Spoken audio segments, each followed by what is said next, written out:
Una madre desesperada, absolutamente desolada, sin información acerca del estado en el que se encuentra su hijo. Así se puede describir la situación de Obdulia Florenciano, la madre del suboficial de policía Edelio Morínigo, secuestrado por el autodenominado Ejército del Pueblo Paraguayo. La mujer, de puño y letra, escribió una carta en guaraní donde implora a los líderes del EPP que finalmente liberen a su hijo. Aipota peña tende magma si harucuera, hermano cuera vei peisamba eisa para sufrir.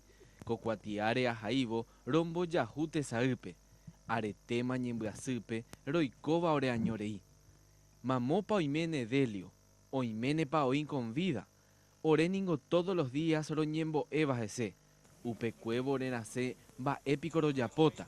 Doroicuai ningo mamó paro topaba en ajese. Peisa oñepenuco cuatiao jaiba ecue doña Obdulia Florenciano. Y membre deliope owerajari de sugui umie pepegua. Coara pecaraía Apolonio Morínigo jajembireco onguaje ministro del Interior Tadeo Rojas Rendape. Cotendota ministerio pegua mombe supecueran ba epa umiten biapoye yapoba tajasicueran dive. Edelio recabo. Ñandengo che irunguera, mboriahu enteroveva, como sy ajerureva, pepoimi hanguaixugui, amanomboiveta hechami, cochemembia haihueteva, ovalema lo amigo cuera, hetaitema orembo sufrí. Edelio Ningoye secuestraba el más 5 de julio pe año 2014. Amoiteta Bahía Rollito Concepción, upe Wibeningo y su y tuba Jaime hermano cuera, doicua veiva su wimba eve.